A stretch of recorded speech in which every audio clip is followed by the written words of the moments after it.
So I think we've talked a lot about the expanding way of being. So now maybe we can talk about a little bit more about the contracting way of being. So we've already established that contracting people are time creators. They come from doing what they can do for people.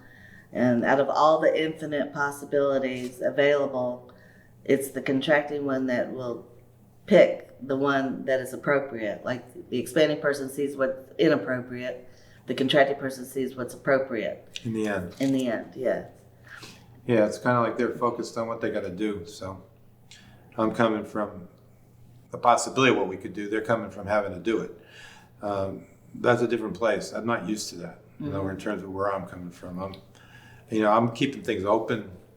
Like let's think about it some more tomorrow. Maybe I never do anything today. I can put off till tomorrow. I mean, that's where I'm coming from. Right. So with a contracting person, their focus is to make something happen, to get something done. So we're all about now. Yeah, it's like, what are we going to do now? And they want to know by when. You know what I mean? They always want to know, by when do you want this? That's their big question, because, like I said, they're time creators, and they want to know, okay, what am I going to create? Right. When is this supposed to happen? So it's different than me. I don't. By when scares me, because I'm keeping it open.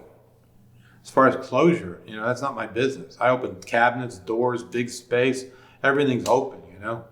I like windows open and all the rest of it. It's just natural for me to just open things up. So if you tell me by when, that's supposed to happen, like in a contracting kind of conversation. So that's why I go in my. You can get in your head, so to speak. When you hear this to an expanding person, somebody says, "Okay, when are you going to do it?" Right. Well, we're very action oriented, and we're all about completion. So it's like, what is the action that we're going to take to accomplish our goal, and how long is it going to take to complete it? And once we complete it, we can go on to something else. Yeah. So it's like in the mornings, you'd be busy doing moment something. by right? moment. Yeah. You have like a list of kind of things you do on a routine basis that you just have to knock out. And you have like routines. I mean, so it's busy from the start. Me, I like to kind of relax a little bit, just think about things, sit down and just space out a little bit. But you're like busy. Right. And then we talked about, or we haven't talked about, how contracted people they record things in their mind. Yeah, this is a huge difference. Yeah. I mean, I'm thinking about something other than what's going on and kind of outside what's going on right now. So naturally, my recall of information, where is this, where is that, what happened before, what was said, is all vague to me. I have to try and remember. But for you guys, I mean, it's like one moment after another. It's just like recorded. And it's visually recorded, like you can re-see it. Mm-hmm. Yes. You want to talk about that? Well, yeah, we recall visually, audibly, and we can even recreate smells. And that is very true. I mean, if I walk in, like you often use the example of your keys, like, you misplace things. I don't even know if we talked about that, but expanding people misplace things because they are not in time, they're outside of time. So you're not thinking about what you're doing at the present moment. You're always focused, you're always forward focused. For me, like if I come in the house and I put something down and I'm going about my business and then I think, listen, where did I put my keys? I automatically just go back to the moment. I rewind and go back, see myself coming in, see exactly where I went, what I did, and then I'm like, oh yeah, I put them over here. So it's a great benefit. Yeah, especially when you're doing stuff. I mean, you have all that information available to you about what you need to do. Like you can actually put things back together the way you took them apart. Yeah. Well, and another thing is that we learn from experience.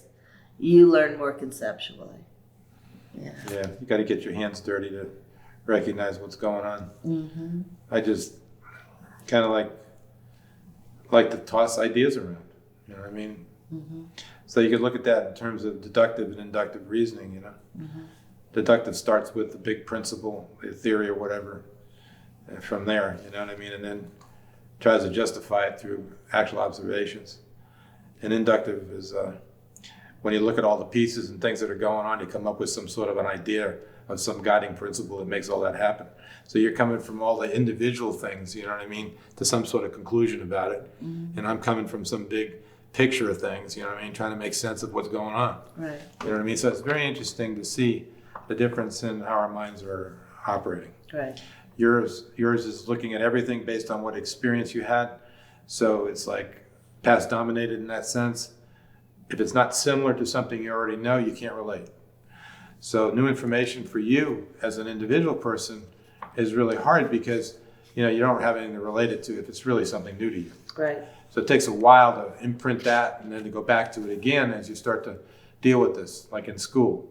Well, the example I have of that is when I was managing the phone system at the market, and we were going to get a new phone system, and The first week it was, well, yeah, I had to go to school. It was 2 weeks, and the first week was, one was the audit side, one was the operating side, but the first week was so difficult because everything was different. Everything was new to me. The jargon was new. Everything was new, and it was really, really, gave me a headache every day. I came out of class with a headache, and the second week was so much easier because now I had some familiarity with the jargon and the concepts and everything, and I learned so much faster the second week.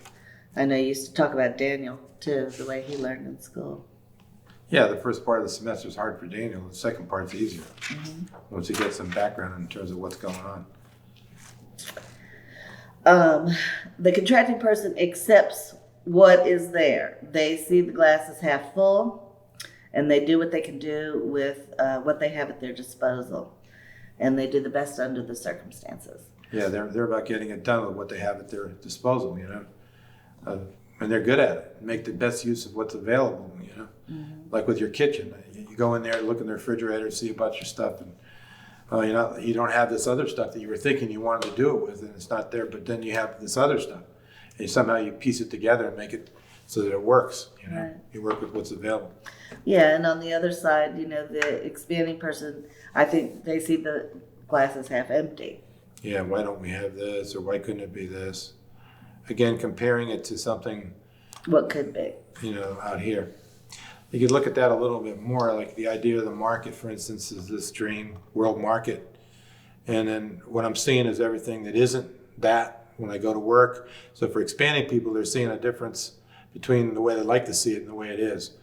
And that's a cause for upset. We're expecting it to be different than that. We think it should be this. But this is more what we're dealing with, and we got to deal with it. You got to be responsible for that. So the more I'm willing to deal with that, the more then I can dream a little bit more. You know what I mean?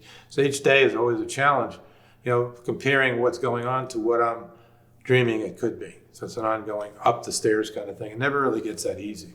Every day is a challenge. Yeah, that was really new for me when I came to work for you. It was kind of like you would just go to work. You would just show up.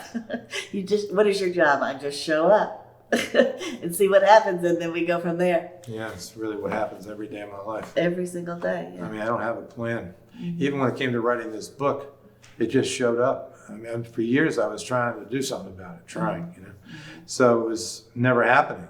This time here, it was like, it was time for it because I went down, just got on my typewriter. Well, in this case, it was a laptop, and then started using this and just started doing it. And the first 12 chapters of this book just came right out. No outlining, nothing. It was just, the preface, the introduction, everything. It was just basically a flow. And even in the back of the book, there was stuff that I'd written before, but I didn't put it in there. Going through this process of just having it flow, I just left it at the back of the book and kind of related those particular things to the chapters that had already been written. So there is a thing about, when the time is right. Right. Things Timing happen. is everything. For an expanding person, for instance, we could try to make ourselves do it, but if it's not ready to be done, it's like a conversation. The conversation needs to go on. A lot of times these conversations back and forth don't complete themselves. Right. We still don't feel okay about it. Right. We both have to feel okay about it. Yeah. It could be that I don't feel okay about it. He's fine. He wants to make it happen, like with my son, but I don't feel good about it. Now, if I say, okay, Dana, you're driving me crazy. You want to make it happen. Maybe I don't know enough, so you go ahead and do it, And then I say, okay, well, make sure it's this, And then he goes and he does it, and it's not quite what we agreed to. and something like that, and there's a huge cost to that.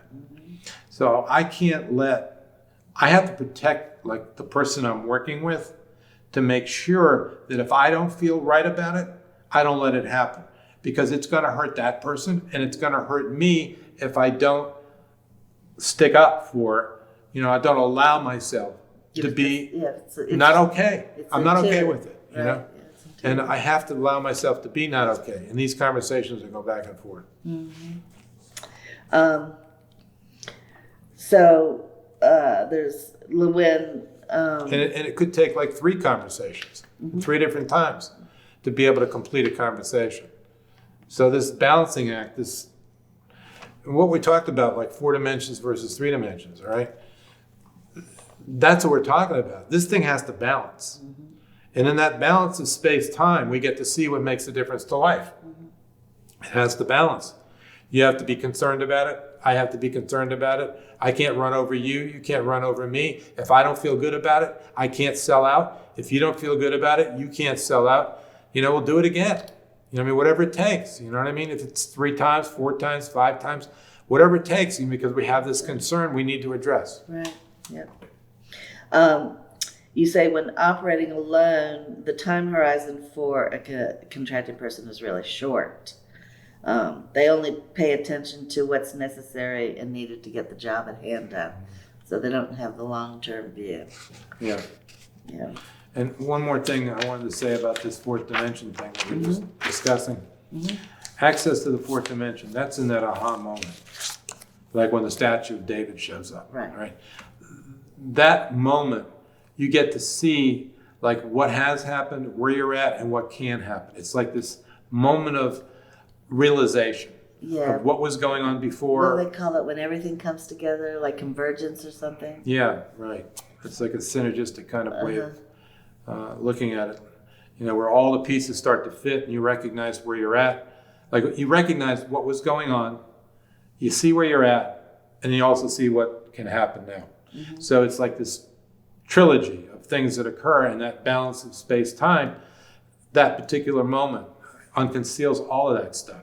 But it took emptying out everything that we had been thinking about first, before we could hear anything like that, because our minds are in the way. It's just, I'm thinking this, you're thinking that. How's anything going to get in? Finally, when you don't know, but yet you're still committed to making it happen, that something can occur to you. Right. So it really is about getting nothing in the right place. It's getting to the balance point in the conversation that allows for this kind of connection to life, which I call being in the 4th dimension. And it's a receiving thing, it's not a thinking thing. If it's thinking, it's 3 dimensions. If it's a receiving thing, it's the 4th dimension. That's an interesting distinction.